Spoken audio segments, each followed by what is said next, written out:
Muy buenas noches a todos.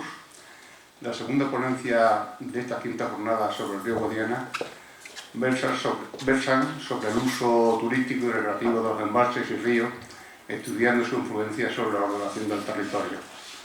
Los embalses, todos ustedes conocen que generalmente producen riqueza aguas abajo del sitio donde están ubicados.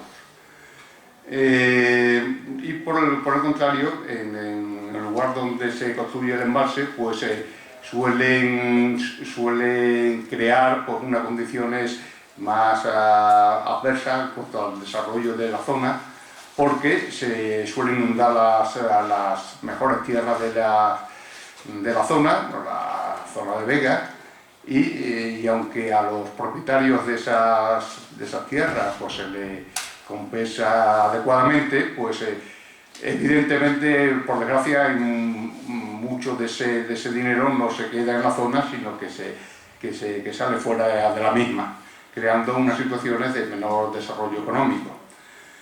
Hoy día las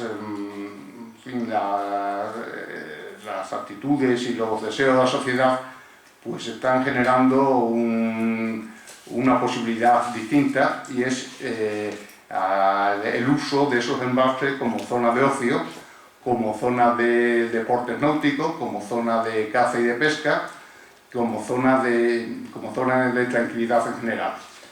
Esto, pues evidentemente, genera unas nuevas expectativas para todas esas zonas, ¿no? Y para potenciar esas expectativas, pues probablemente será necesaria una ordenación del entorno del territorio alrededor de los embalses.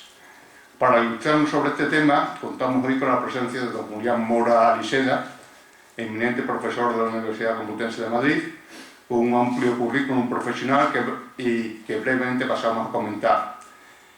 El profesor Liseda, además, es muy conocido del gran público en general por sus frecuentes publicaciones en la prensa regional sobre temas relacionados con la ordenación territorial. Bien, don Julián Mora Liseda es doctor en Geografía y Ordenación del Territorio, es doctor en Sociología, máster en Urbanismo, máster en Desarrollo Regional y Local, profesor para los cursos de doctorado de la Universidad Complutense de Madrid y la Técnica de Lisboa. Ha sido profesor invitado en muchas universidades extranjeras con las que sigue colaborando. Como investigador ha dirigido 8 proyectos internacionales, 14 nacionales, y además ha dado 41 ponencias sobre congresos internacionales. Es presidente y secretario general de varias instituciones iberoamericanas y dirige varios cursos del tercer ciclo, máster y posgrado. Bien, pues les dejo con don Julián Mora, que seguro que nos va a ilustrar sobre este tema que hemos indicado. Muchas gracias. Muchísimas gracias a don Ramón Sala por sus amables palabras que me acaba de dirigir sobre mi currículum. En primer lugar, les pido a todos ustedes disculpas por haberme demorado en la intervención, pero tiene su justificación. He estado en un tribunal de tesis en la Universidad Técnica de Lisboa y, claro, uno sabe cuándo empieza, pero luego no sabe cuándo se acaba. Y aquí hay algún doctor y saben muchas veces las discusiones que hay dentro de la sala una vez que el doctorando ha salido. Y como era miembro he tenido que firmar y he tenido que estar allí hasta el final. Luego he tardado 1 hora, lo siento, todavía no están las fotografías por la directiva comunitaria, sino seguro que estaban ya sin cargar hace tiempo. Bien, en ese sentido, antes de nada agradecerles a todos su presencia y espero que el tema que vamos a tratar pues sea de su agrado. Vamos a hablar del territorio, supongo que todos ustedes conocen el territorio regional, ¿no? Más o menos. ¿Habitantes que tenemos o si lo saben? ¿Cuánto? 1.100.000. ¿Y cuántos municipios? Eso ya es más complicado, ¿eh? 385. 385. Bien. El territorio extremeño es un territorio, yo le voy a utilizar aquí alguna cartografía. No me ha dado tiempo a prepararlo mucho porque prácticamente el título se lo he puesto mientras tomaba el café viniendo para acá. Bien, el territorio extremeño está dentro de España y como pueden ustedes observar en ese mapa, no sé si se aprecia perfectamente, nosotros carecemos de un sistema urbano. Extremadura no tiene un sistema urbano puesto que no tiene ciudades de empaque, porque incluso Badajoz, con sus 150.000 habitantes, en el contexto europeo no significa ni siquiera el contexto propiamente de núcleo urbano en el sentido de capacidad de arrastre, de motor, de dinamización de otros territorios. Extremadura, por tanto, tiene un extenso espacio, fíjense, 41.000 kilómetros cuadrados, es más o menos casi idéntico a Holanda, pero Holanda tiene 17 millones de habitantes y un desarrollo espectacular. Nosotros tenemos 1.100.000, lo cual implica, bueno, pues que nuestras densidades son realmente bajas, 26 habitantes por kilómetro cuadrado. Yo hay algún dato que he publicado en la prensa, y es que si sumamos el número de cabezas de ganado, de vacuno, de ovino y de porcino, multiplican por 5 la densidad de ganado humana. Eso para que se hagan un poco una idea, y en ese sentido Extremadura dentro de Europa es conocida y definida por la Estrategia Territorial Europea, que es el documento de referencia, no solo ya como una región rural, periférica, fronteriza y desfavorecida, sino que se la considera deep rural, rural profundo, no en sentido negativo, sino que no tiene una población de arrastre, como le decía hace un momento, un núcleo urbano que sirva de elemento de envión descentralizador. Por ello, nos encontramos que, bueno, aquí se ve el mapa de densidades, que en Extremadura las densidades son realmente bajas, no aparece ningún punto negro, como pueden ver. Pues Badajoz, por ejemplo, con 150.000 habitantes, como tiene también un extensísimo término municipal, es el tercero de España, pues las densidades también bajan mucho en el propio término municipal. Bien. Ay, no le he cambiado los colores. Bueno, al ponerle otro fondo, Extremadura tiene un elemento fundamental. Incluso excluyendo el carácter rural que dice la Unión Europea, si nosotros nos acogemos a la propia definición del censo, en Europa hay diferentes umbrales, pero en España el Instituto Nacional de Estadística define como ciudad aquel núcleo que supera los 10.000 habitantes. Pues bien, en Extremadura solo hay 16 núcleos que superen los 10.000 habitantes. Y solo 7, el G7 urbano, que supera los 25.000. Badajoz, Cáceres, Mérida, Plasencia, Don Benito, Almendralejo y Villanueva de la Serena. Y luego hay otra serie de núcleos, como pueden ser Montijo, Navalmoral, Zafra, que están entre esos 10 y 20.000. El resto, el 90% de los municipios, 344 en total de esos 385, son considerados prácticamente muy rurales, porque están por debajo incluso de los 5.000 habitantes. Extremadura, como territorio, tampoco presenta un espacio isotrópico, no es un espacio homogéneo, como lo puede ser, por ejemplo, Holanda. Extremadura tiene una orografía muy sinuosa en algunas zonas, como pueden ser el norte de Cáceres, o las Villuercas, o la Sierra de San Pedro, o la Sierra Morena aquí al sur. Extremadura, por tanto, tiene áreas de montaña con una serie de dificultades y hándicaps para el uso y el aprovechamiento de esa zona, por la fuerte pendiente, por la pluviometría, etc. Pero luego tiene otra gran área, la mayor en extensión, que es la denominada perillanura, que viene a ser, bueno, pues lo que ustedes pueden ver en nuestras tradicionales dehesas. Eso es la perillanura. Dehesas que pueden ser desarboladas, como lo que tenemos desde Badajoz hacia todo el suroeste, hacia Jerez de los Caballeros, o puede ser dehesa a puro pasto, que sería pues lo que encuentran entre Cáceres y Trujillo, o la propia Serena. No significa que allí nunca existieran árboles.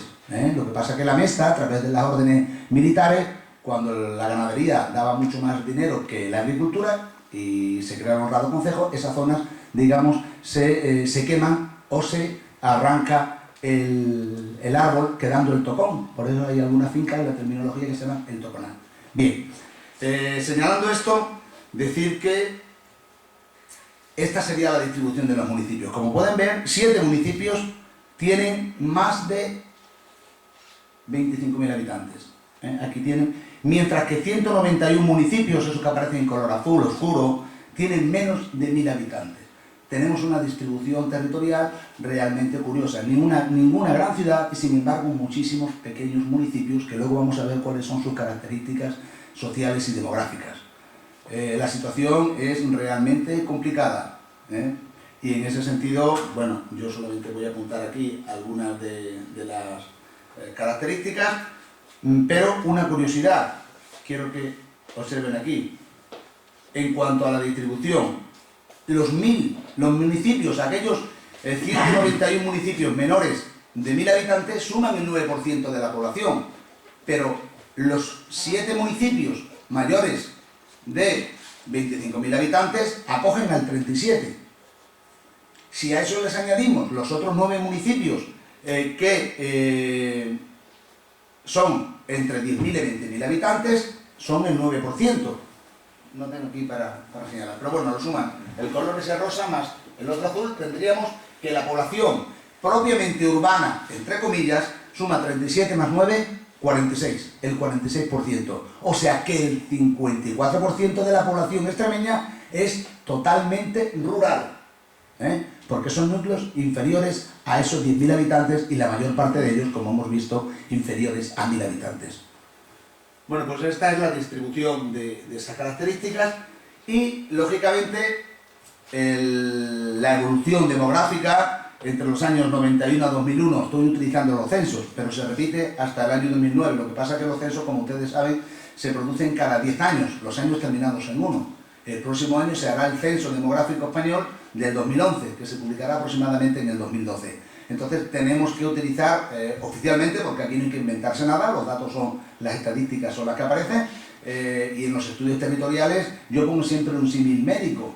Es decir, cuando alguien está enfermo, en este caso la región, hay que ir al médico y el médico te va a enviar primero una analítica de sangre y de orina, es decir, vamos a analizar la sangre, es decir, las características orográficas, es decir, la geología, la geomorfología, la hidrografía, el clima, la vegetación, la fauna, el paisaje natural, y la radiografía de orina, es decir, vamos a analizar los aspectos sociales, demográficos, su población, su estructura demográfica, sus tasas de natalidad, sus tasas de mortalidad, sus actividades económicas, la distribución por los diferentes sectores, el número de licencias empresariales, comerciales, de todo tipo, y cómo evolucionan y cómo se distribuyen. Eso sería una analítica, por tanto, de sangre y de orina. Y nos faltaría luego la radiografía.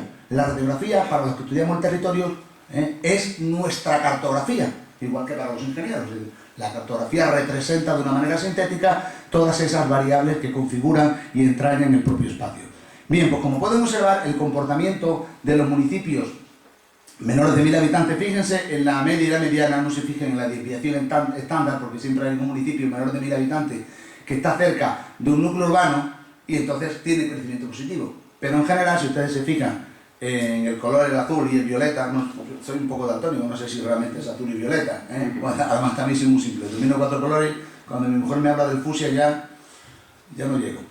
Bueno, pues como pueden ustedes comprobar, los de menos de 1.000 habitantes tienen un crecimiento negativo, pero los comprendidos entre 1.000 y 5.000 habitantes también siguen manteniendo un crecimiento negativo, al igual que los de 5.000 a 10.000. Solo los núcleos urbanos, los que pasan de 10.000 habitantes, son los que mantienen entre el año 91 y 2001, y ahora tendré aquí los del 2006, un crecimiento positivo.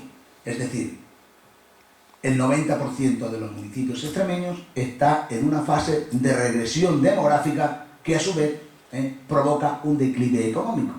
O al contrario. Es decir, esto es una especie de feedback de retroalimentación. Aquí, como pueden observar, todos los municipios, casi todos, están en rojo.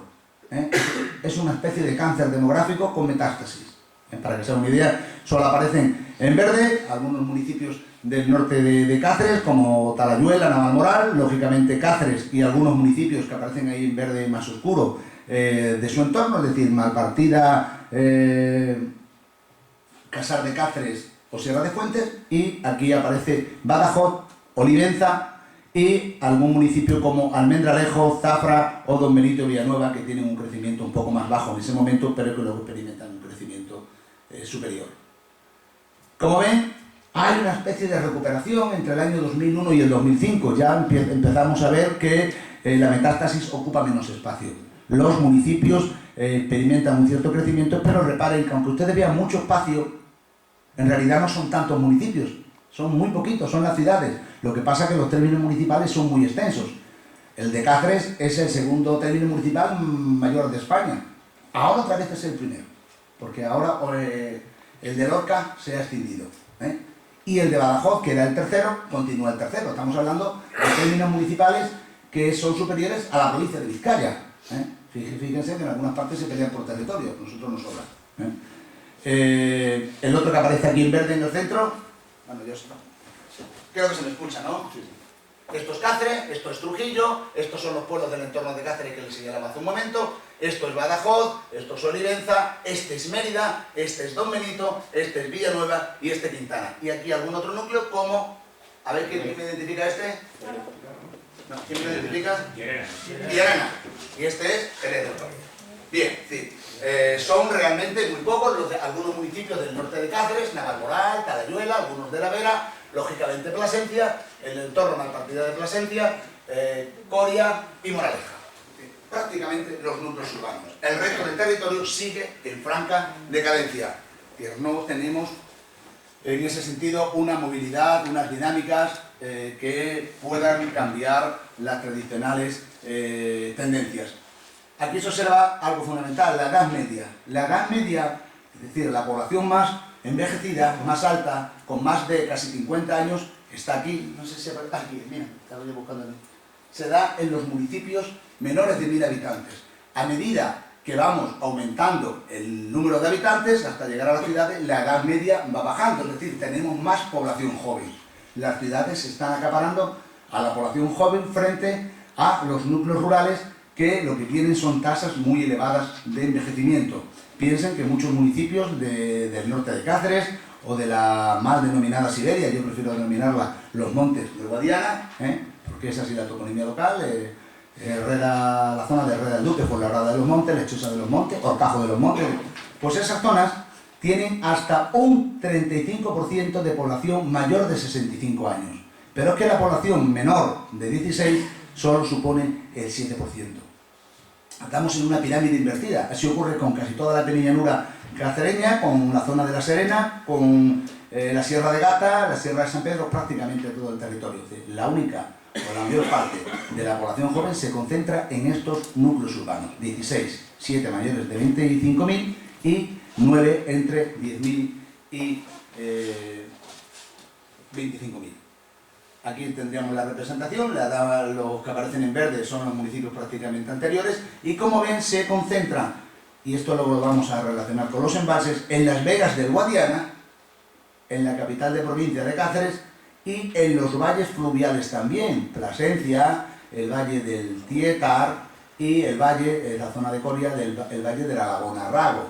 Son las zonas de regadío, a excepción de Cáceres, las que experimentan un crecimiento demográfico, la que tienen una población más rejuvenecida.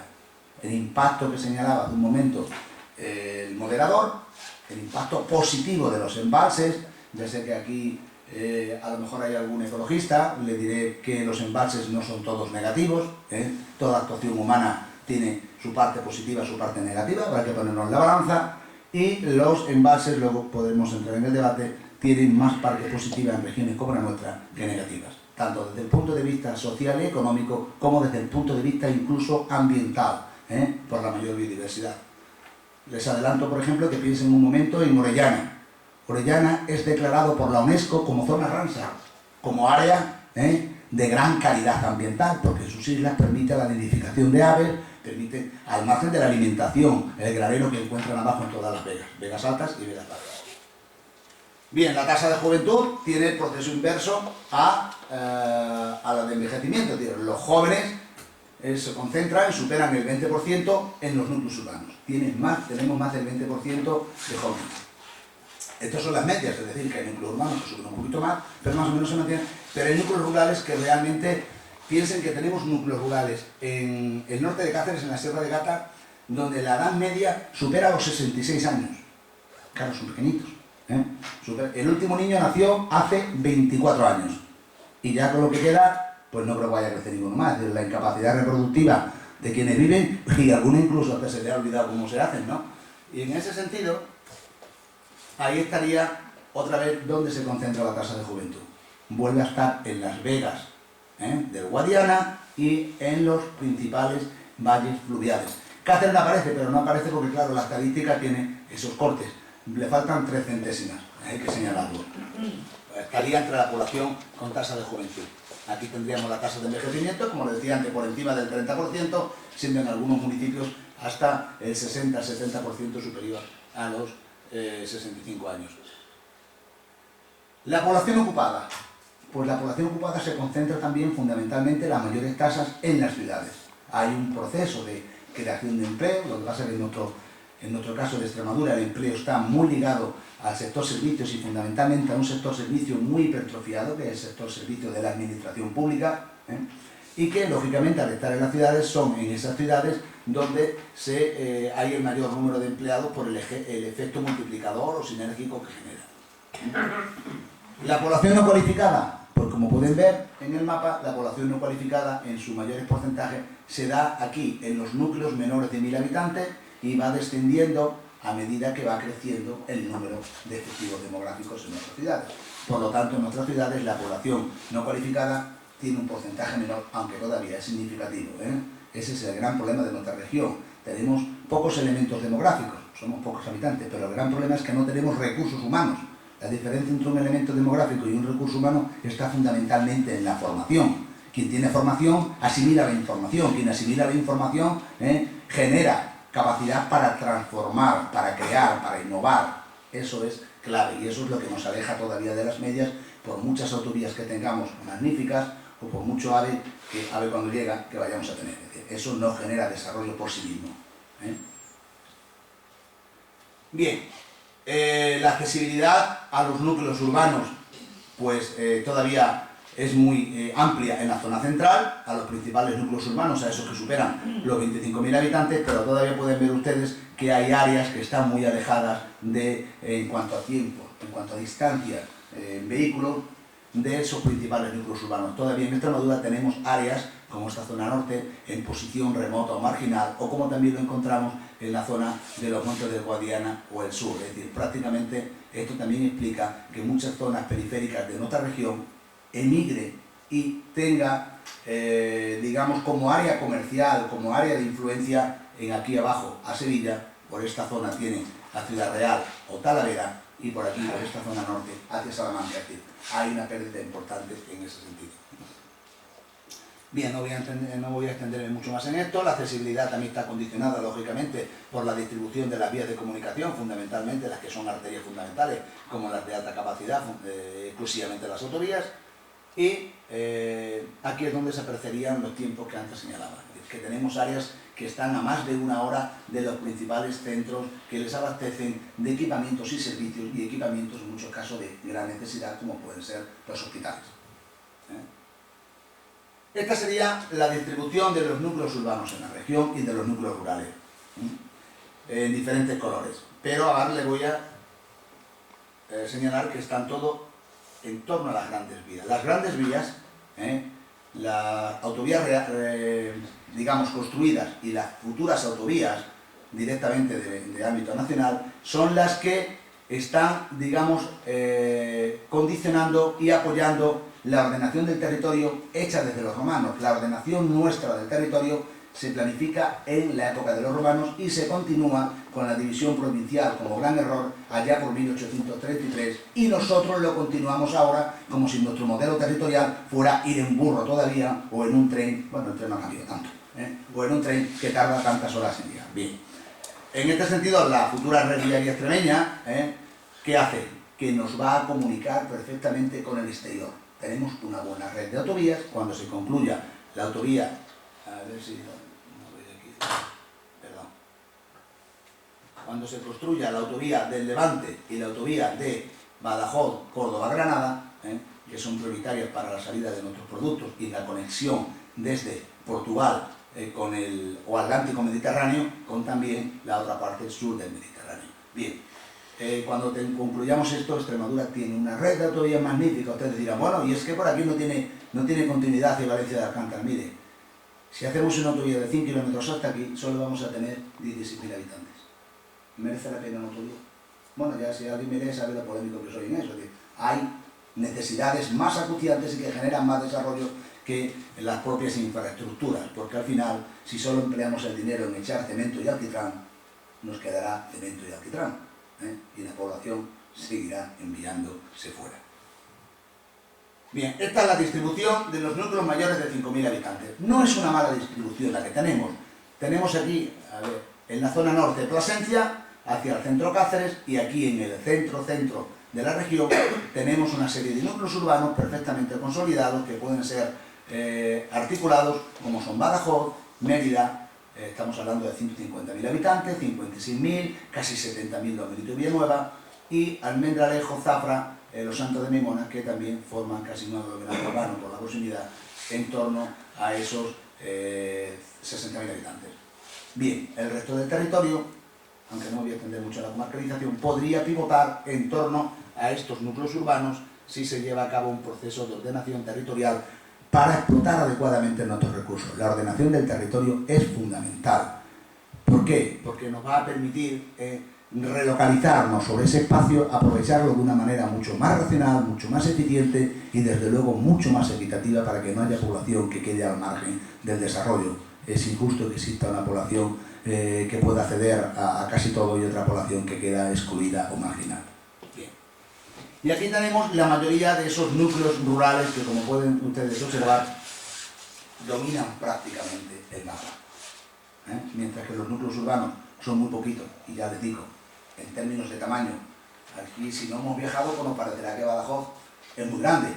Yo acabo de llegar hace 4 días de México, claro, las escalas son totalmente diferentes, 28 millones, ¿no? Bien, pero no solo vamos a hablar del territorio, el territorio extremeño, además de sus aspectos sociales y demográficos, tiene otros aspectos naturales, como son la nueva delimitación, fundamentalmente llevada a cabo por el gobierno regional y aprobado por la Unión Europea, que son las zonas protegidas. Habrán oído ustedes hablar de las zonas CEPA, zonas de especial protección de aves, las zonas LID, lugares de interés comunitario, y eso, en alguna medida, está haciendo el efecto contrario al que se pretendía.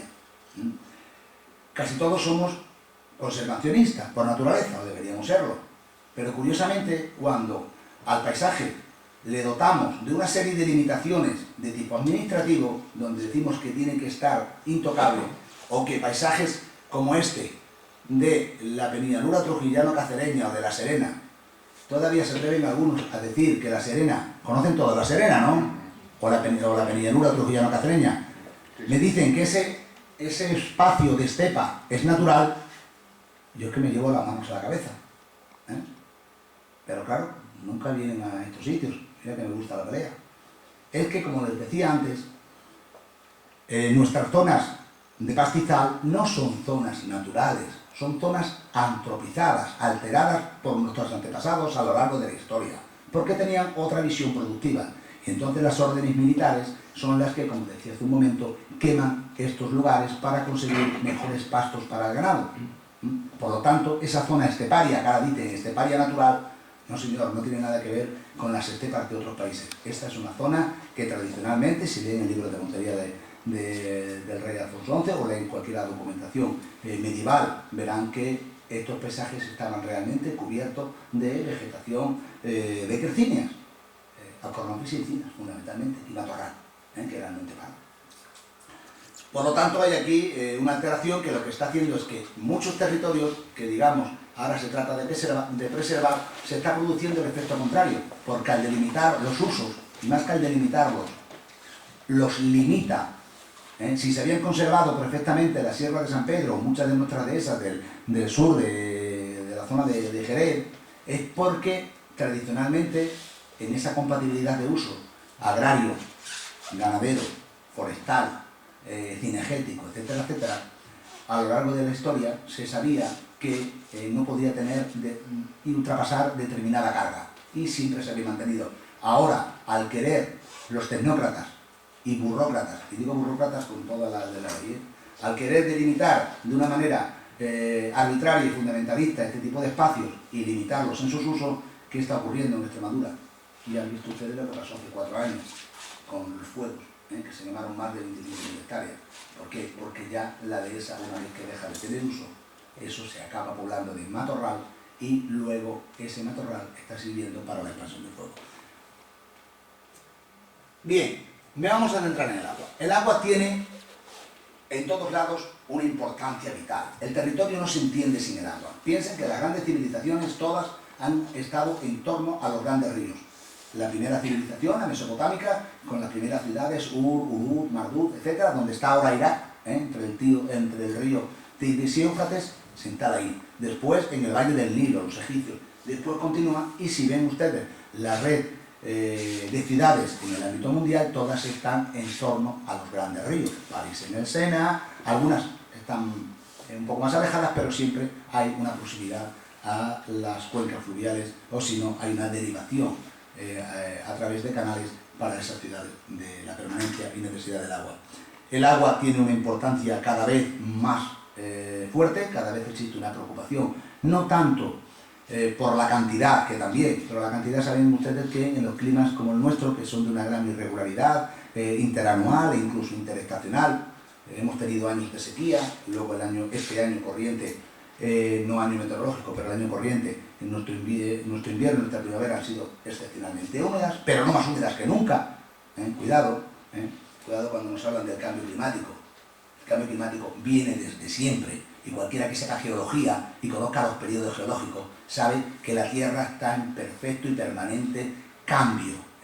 No solo les tenemos que hablar desde el precámbrico, cámbrico, ordovícico, silúrico, pérmico hasta el momento actual, sino que solo en el último 1,5 millones de años, en el Pleistoceno, no se acordarán ustedes, pues hemos tenido 4 grandes glaciaciones, Gum, Binder, Ries y Bir, pero no teníamos aparatos meteorológicos para medir las temperaturas tan frías, y luego también hemos tenido 4 periodos interglaciares, tampoco hemos tenido observatorios meteorológicos para ver cuánto se calentaba. Los observatorios meteorológicos son de 1880, antes de ayer. Tratar de extrapolar eso al clima de la Tierra, pues me parece un poco exagerado. De hecho, todos los grandes informes hasta ahora de la ciencia se han equivocado. Piensen por un momento el informe del Club de Roma, el informe firmado por 23 premios Nobel, más un grupo de políticos de la Unión, de aquella incipiente Unión Europea, que todavía era la Comunidad Económica Europea, lo apoyan y da lugar a ese denominado informe del Club de Roma, que decían que en el año 2000 se acabarían las reservas de petróleo, de gas natural, que la población del mundo entraría en una gran catástrofe, que posiblemente se eliminaría porque el crecimiento no puede ser infinito en un mundo finito, etc. Todas esas cuestiones, pues igual está pasando en el primer día. Eso es una moda que ya les digo que hay cambio, pero que es un cambio, a mi entender, muy natural. Lo que ocurre es que, por ponerles un ejemplo, y luego me centro, la historia, ¿saben cuántos años tiene la Tierra? Aproximadamente 3.600 millones. Si nosotros los 3.600 millones de años los redujéramos a un año, solo en el mes de diciembre es cuando aparece la biodiversidad. Aparece en el mes de marzo la bacteria, a partir de ahí empieza la vida, pero en el mes de diciembre es cuando aparece la biodiversidad, aparecen los grandes dinosaurios. A finales de noviembre aparecen los moluscos, pero aparecen los dinosaurios y empieza la verdadera biodiversidad, la que conocemos ahora. Eso aparece en el mes de diciembre. Pues ¿saben ustedes cuándo aparece el Homo sapiens sapiens? O sea, nosotros, hace unos 100.000 años. Pues aparecería el 31 de diciembre, el día de Nochevieja, a las 23 horas 52 minutos. O sea, llevamos 8 minutos en la Tierra, en la escala del planeta.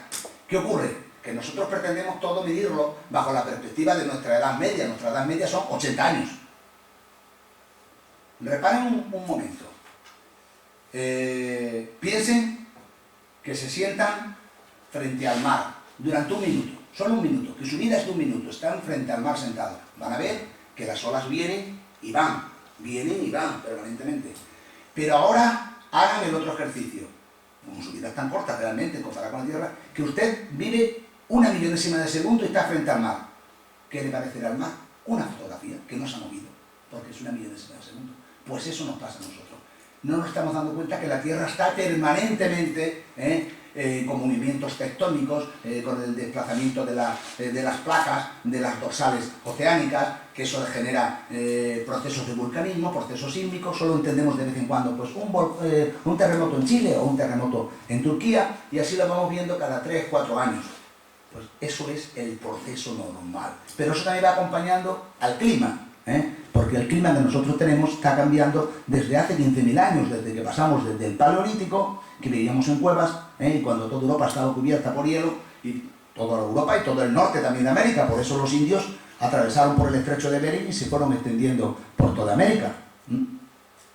Estamos en un proceso de calentamiento, se llama en nuestra etapa actual Holoceno flandriense. Me parece que les voy a aburrir con este tipo de cuestiones, pero a lo que le iba a decir, estamos en un proceso de calentamiento. Esos grandes islansis, esa grande superficie cubierta de hielo en Europa y también en el norte de España ha desaparecido y dimos paso del Paleolítico al Neolítico. Y después del Neolítico, el hombre, cuando cambia el clima, el hombre y la mujer, y hay que decir eso siempre, nos hacemos sedentarios. No tenemos que ir en la transhumancia detrás de los animales. Nos hacemos sedentarios y creamos la primera civilización. Bueno, pues el clima sigue. Yo tengo datos de algún municipio donde vinieron 1752, 1753, 1754, 55 y 56 años de sequía. Y entonces no había emisiones de CO2. Tengo las cartas de sacerdote correspondiente de la parroquia de Santiago, como los agricultores le exigían que sacara a la Virgen de las Cruces para pedir agua. Y este hombre, que ya como anécdota les digo que si hoy día viviera sería un ingeniero de la NASA, dice: he subido al campanario, he oteado el horizonte y no hay atisbos, les he dicho, de que la Virgen vaya a hacer milagros. Dice que en ese sentido había temporadas largas, muy largas, de sequía, y luego procesos de inundaciones, porque el Guadiana se nos ha desbordado, se ha llevado vidas y haciendas a lo largo de la historia. Ustedes, los ingenieros de la Confederación, lo tienen que conocer perfectamente, que hasta que no ha sido regulado por los embalses, el Guadiana este mismo año hubiera causado una gran catástrofe en Badajoz. Si lo causaron dos pequeños afluentes, imagínense el Guadiana. Bien, pues volviendo al tema que nos ocupa. El agua es de una gran preocupación en todo el mundo. ¿Por qué? Porque no solo hay irregularidad en la disponibilidad por las cantidades que caen en diferentes sitios, sino también por la calidad del agua, sus niveles de pH, de coliformes, etcétera, etcétera, al igual que la incorporación del regadío y de otros productos de la industria, está haciendo que existan unos grandes desafíos para la gestión hídrica. Desafíos que van desde cubrir las necesidades básicas en los países más atrasados y en algunas zonas, como asegurar el suministro de alimentos, o compartir la gestión de los recursos hídricos. En el caso de la cuenca hidrográfica del Guadiana, que es la que tenemos aquí, la que nos ocupa, bueno, pues se comparte con Portugal, porque ustedes saben que España adoptó la Directiva Marco de Aguas y firmó el Convenio de Albufeira en el año 98, y hace que exista, no voy a entrar en el convenio de las partes ni nada de eso, porque seguramente ustedes lo conocerán mucho mejor que yo, y eso está haciendo que la gestión de los ríos internacionales sea compartida entre los países por lo que transcurre. No solo aquí hemos sido los primeros, pero ya se está dando en otros muchos países de la Unión. Y el agua empieza a adquirir ya un valor. Es importante darle un valor económico. No podemos creer que el precio que se está pagando realmente es el que le corresponde, sino muchísimo menos. Y por eso también hay mayor desperdicio. Bueno, no voy a entrar mucho en la gestión y el concepto de gestión integrada de recursos hídricos, sino que lo que sí voy a hablar que a lo largo del tiempo está cambiando el propio concepto de los enfoques de gestión. Hemos pasado de una gestión utilitarista del agua, es decir, para el abastecimiento de la población, para la producción de alimentos o el uso energético industrial, a un uso mucho más integrado, donde el agua está en relación con el mundo urbano, con la ordenación del territorio. El agua sirve también para tener un enfoque ecosistémico, tiene un valor de biodiversidad y tiene también usos recreativos, o debiera tenerlo, que es lo que aquí queremos también mencionar. Es decir, nosotros en Extremadura albergamos un 32% de todo el agua embalsada de España. Fíjese lo que les digo. Tenemos el gran potencial, pero es nuestro gran potencial ahí olvidado y casi sin, salvo, lógicamente, el uso para el regadío, que prácticamente se lleva al 85%, y el resto, el urbano y muy poco el industrial, porque nuestro tejido empresarial en el ámbito industrial o de transformación es mínimo. Bueno, imagínense, por tanto, que tenemos una reserva de agua que, además de producir, y por eso hemos visto aquel mapa donde Las Vegas del Guadiana se concentra la población, pero se concentra también la economía, frente a los lugares donde no se han transformado para la superficie de riego, que son los lugares que están en estos momentos en proceso de regresión demográfica irreversible, porque prácticamente, salvo esas ciudades que les he dicho y que se ubican en estas zonas de valles fluviales y por tanto de regadío, el resto es una situación de regresión irreversible. No hay posibilidad de recuperar el mundo rural, por muchas políticas de apoyo, por mucha ley de desarrollo rural que se hayan sacado ahora, que dicen que van a dar 174 millones y se habían olvidado de los poblados de colonización, curiosamente. Dicen, la ley del desarrollo rural. ¿Qué es desarrollo rural? Las que tienen menos de 25.000 habitantes. Entonces en Extremadura quedan excluidas las 7. Pero claro, en las 7 resulta que está Badajoz con todos sus poblados de colonización. Está Don Benito y está Villanueva de la Serena.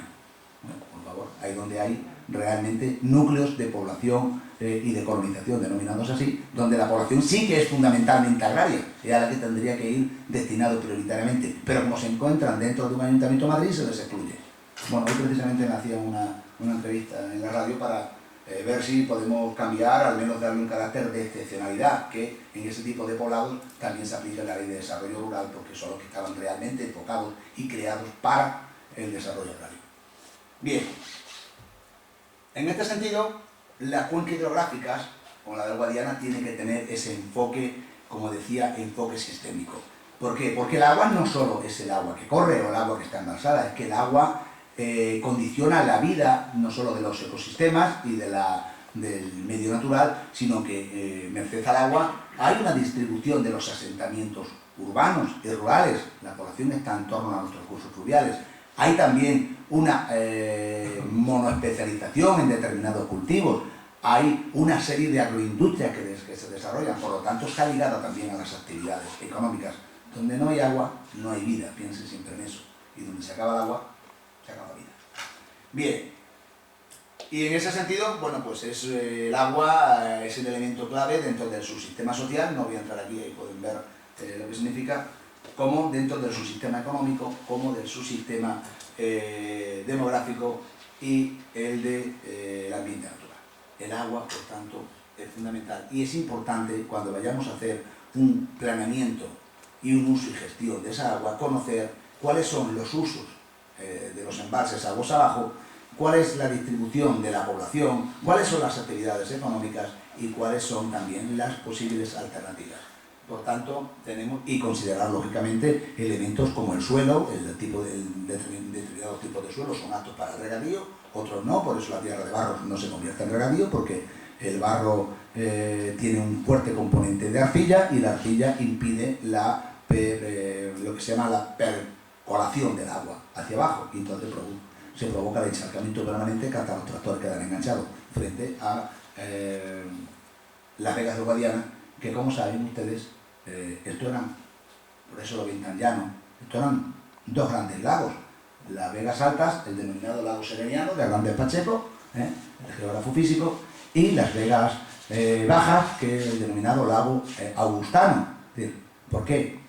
Porque esto era una zona denominada cuenca endorreica. Hace 25 millones de años, tampoco se acordarán, el río Guadiana no pasaba por aquí. El río Guadiana llegaba al portillo de Tijara y como se encontraba esa roca ahí, era un afluente del Tajo.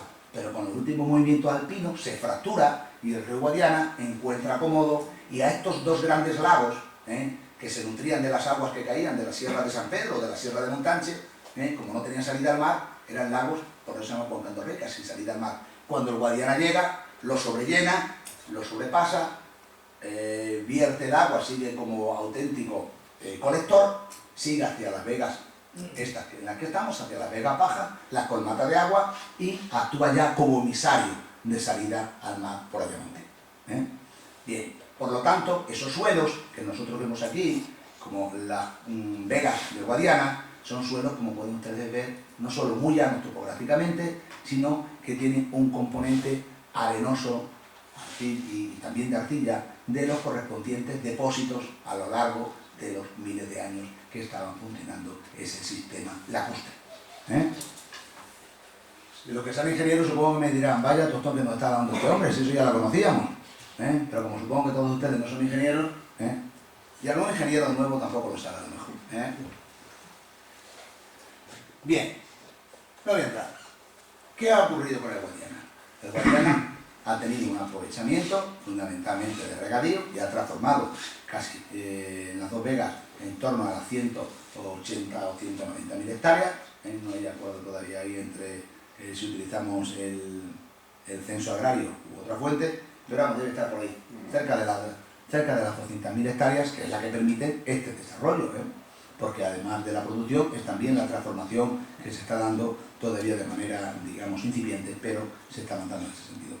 Pero se ha perdido algo clave. No estamos aprovechando nuestros embalses como lugares de uso recreativo y turístico, tal y como se está haciendo en otras partes del mundo.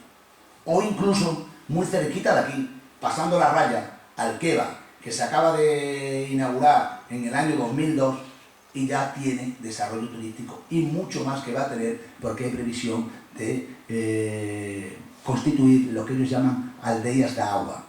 Los municipios próximos a lo que queda ahora de la margen del embalse, saben que es el mayor embalse de Europa, con 4.350 hectómetros cúbicos y una superficie o espejo de agua en torno a 250.000 hectáreas, 250.000 campos de fútbol, para que se haga una idea de la extensión. Son auténticos fiordos. Si suben un día a Montserrat y hacen una fotografía, tanto en invierno como en verano, parece un fiordo maravilloso. A lo mejor es que yo lo veo con esa perspectiva del paisaje utilitario. A mí que me gusta ver que los paisajes sean útiles. Y si hay presencia de agua, pues imagínense. Pues Alqueva, que se ha hecho 50 años después de nuestros embalses, porque nuestros embalses empiezan un poco antes, luego fundamentalmente a través del plan de colonización del año 52, Alqueva se hace en el 2002, o sea, 50 años después. Ya tiene un gran desarrollo turístico y mucho más que va a tener. Pues nosotros aquí, ¿qué se nos ocurre? Primero, no explotamos Orellana. Tenemos ahí un pequeñito, bueno, yo incluso tengo ahí un barquito, y me da pena casi ir porque no acaba de prestar los servicios. No explotamos La Serena, no explotamos Portoveña y no explotamos Cíjara. Pero no solo eso, pudiendo aprovechar la parte del embalse de Alqueva aquí abajo, la Junta de Extremadura, ¿hay aquí alguien de la Junta de Extremadura? Claro que se lo transmita a quien sea. Bueno, yo lo escribo, si yo lo escribo, a mí me da igual, yo lo escribo en la prensa. Y la Junta, pues, como cualquier organismo, tiene derecho a equivocarse, como las confederaciones, como la Universidad Estatal de la Técnica de Lisboa, porque se llega un poco tarde en el tribunal. La Junta de Extremadura ha hecho un plan territorial de Alqueva y dice: esta área litoral de Alqueva, que ocupa los municipios de Cheles, de Valencia del Monbuey y ¿cómo se llama el otro? Y Villanueva del Fresno, aquí solo se podrán construir, no vamos a dejar construir nada más que hoteles de 4 estrellas. ¿Usted qué me dice? No, es que aquí hay que evitar que vengan turistas que no sean de alta calidad. Oiga, el turista de alta calidad va a ir donde quiera. Nosotros no tenemos por qué buscar un turista que posiblemente no va a venir nunca, cuando nosotros podemos ser los primeros usuarios. Bueno, pues han limitado, menos mal que ahora van a cambiar, no sé cómo lo darán, pero ahora van a cambiar el plan territorial. O la paradoja, y eso se lo digo ya a los, no sé si hay aquí más representantes de la Confederación, es que los portugueses pueden navegar por sus ríos y no pueden entrar en la parte española, con sus barcos, porque automáticamente el Seprona les decide. Bien, volviendo al tema, tenemos un potencial enorme de recursos hídricos más que nadie. Y piensen lo siguiente: el agua será el petróleo del siglo XXI. Ahora tenemos las guerras de los territorios, a ver quién se nacionaliza más, a ver quién tiene más grande algo que respecto al otro para decir que tiene otra lengua y que eso lo diferencia, que tiene dos lenguas tiene que tener dos bocas. Ese tipo de cosas se van a acabar. Va a empezar otro debate que será para el desarrollo la dotación de reservas de agua. Y Extremadura ahí tiene un enorme potencial, pero que todavía desde el punto de vista del uso no consultivo, del uso turístico, está por explotar. Y yo creo que en ese sentido podría coadyuvar enormemente a ese desarrollo rural tan necesario, porque muchísimos municipios, piensen en Orellana de la Sierra, que es mayor, pero que ha perdido en estos momentos del año 1960, se construye en el 62, pues desde 1965, porque durante la fase de construcción Orellana mantiene población, pero desde 1965 hasta estos momentos Orellana, por ejemplo, ha perdido el 73% de sus habitantes. Pero es que Orellanita ha perdido otro tanto, todos los municipios de La Serena. Lo que le supondría explotar este enorme recurso, pensando que ahora con nuestra red de autovías que antes les marcaba, estamos prácticamente a 2 horas y cuarto de un núcleo como Madrid, y que tanto en aprovechamiento no solo de las múltiples actividades que pueden desarrollarse en verano ligado al baño, y ligado al baño, ahora recuerdo que ha sido el embalse de Orellana el primero que tiene una bandera azul en el ámbito fluvial, como playa. Además de eso, con embarcaciones recreativas y de todo tipo, la caza asociada a esos entornos, la pesca, por supuesto. Estamos perdiendo unas oportunidades que en pequeña escala para esos municipios puede suponer mucho, sobre todo ahora que están cambiando las tendencias. Ya no hay tanto ese turismo de talasoterapia, ese turismo de búsqueda del sol y la playa que se concentraba en Benidorm o en Benalmádena. Ya hay un turismo cada vez más culto y más dispuesto a emplear su dinero buscando la paz, la armonía y la integración en la naturaleza. Y ahí nosotros tenemos un enorme potencial, porque ya antes les decía que lo que menos tenemos es población. Aquí hay cosas curiosas que uno cuando va fuera es cuando las aprecia. Es decir, yo puedo ir de Cáceres a Trujillo o de Badajoz a Cáceres y ver algo que no se ve en casi ninguna otra parte de España.